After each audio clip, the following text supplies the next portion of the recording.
Hello, this is Pastor Manning. Welcome to the Beacon of Hope podcast, coming to you from Lighthouse Baptist Church at 2032 Cedar Hill Road. Today, I bring you the 7th episode in a series entitled God's Economy. Our first 6 episodes have been stewardship. Then we had one on meritocracy. Third one was on avoidance of debt. Fourth one was worshiping and honoring of God with our finances. Our 5th episode in this series was generosity. Then our last one was on savings. Today, I want to speak to you on the subject of good bookkeeping, or the ability to give account. In order to have good bookkeeping, taking care and being good stewards and good managers of what God's given to us, we don't have to have an accounting degree. We don't even have to be fluent in finances. It's merely a matter of taking care of business, being tidy, and being neat with what we do. I remember a sad situation I had at one point where I had someone come to me and they were in distress financially, and a lot of what had precipitated that distress was they had allowed past due payments to start accumulating, and then past due, of course, then they didn't have money. And then they were trying to catch up with that, and it snowballed just fantastically on them. It was amazing how much damage had been caused. And then they unwisely went into debt, credit card, and all that sort of thing, just trying to cover.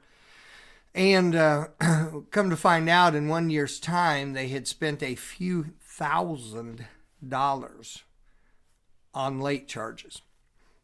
And the main reason for the late charges, and the precipitory reason, was because they were sloppy with their bookkeeping. Of course, we live in an electronic age, and so many things can be done over the phone through electronic apps from the banks and that sort of thing. But yet, even with that, when people are sloppy with their bookkeeping, it's amazing how much they can cost themselves. For example, not uncommon, my wife had an injury, and going through the different medical things with that injury, and there was a lot of flow of paperwork, we caught on more than one occasion that we were being double billed for something, or that a discount that we were due because of being a cash customer was not applied. And this sort of thing has happened. Through our medical sharing thing that we do, we don't have insurance per se, but we're in a medical sharing, Christian medical sharing group.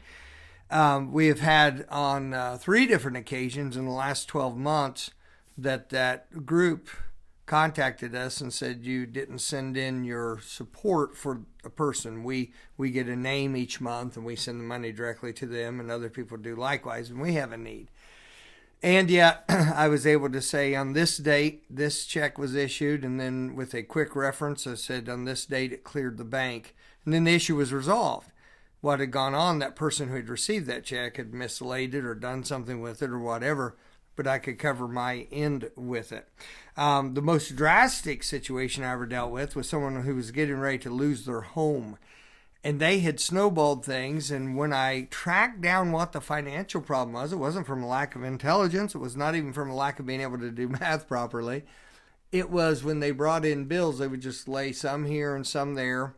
Their house was disheveled, so paperwork could just disappear, which we're supposed to cleanse ourselves from all filthiness of the flesh. And it's a shame for a Christian's home to look like a hog pen. But it was paperwork here, there, and everywhere. And so they got behind and got late. And what they did, they got to a point where they were going to a payday loan deal. And then they ran short again, so they went across to another one, and they started going back and forth. And by the time I got involved in it, it was a disaster where they were on the brink of losing their home because of back taxes. Now, they repented of that behavior, got some things organized and cleaned up, and thankfully they didn't lose their home, and that's been a lot of years ago, and they've been a lot more solid, very solid in what they've done since then. This thing of good bookkeeping is just a matter of diligence. It's a matter of paying attention. You say, well, I'm not good at it. Well, become good at it. You don't have to become a CPA, but it's your life. And people whine around and blame everything in the world for things going wrong. when the issue is they just didn't take care of their own business. It's like not maintaining something. And when it's destroyed because of a lack of maintenance, there's no one to blame but ourselves. We've all felt the sting of that at one time or another in our life, but let's have wisdom and grow and not give in to that. Bible example of this, in Luke chapter 16, there's an account of an unjust steward. And what's stark about that is this man, apparently, when you read through that parable of the unjust steward, you find that he was apparently in charge of accounts receivable. Because when he finds out he's going to lose his job, and the reason he's going to lose his job is because his master says to him, give account of thy stewardship. Open the books and show me what you've been doing. He was not able to. He had no records. He had no records. He was completely vulnerable when that happened. And so, by the way, I've caught my bank years ago in an $800 error. Don't leave yourself vulnerable for other people telling you what you do or don't have.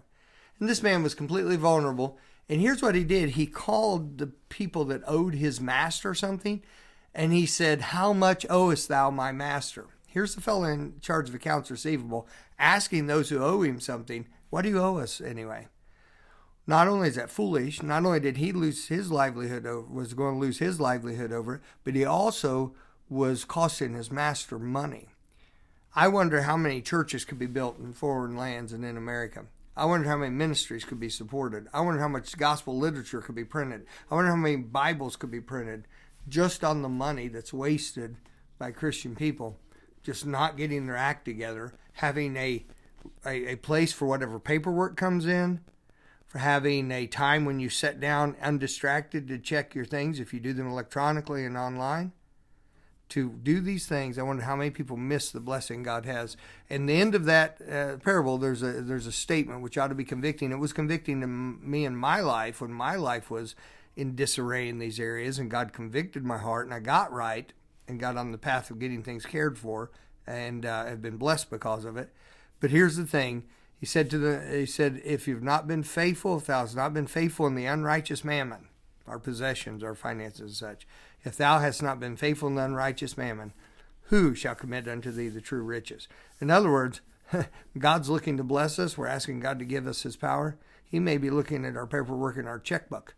He may be looking at how we conduct that business. And people say, oh, that's not spiritual. It's very spiritual. Because it's like what the Bible says, if you don't love your brother who you have seen, how can you love God who you have not seen? If we don't care enough to take care of the business that we can see, how do we care enough to take care of the power that God would give us through the Spirit and through his influence? Think on these things, adjust things as they needed and as the Lord shows them to you, and may God help you to have wisdom in following him. Have a great day.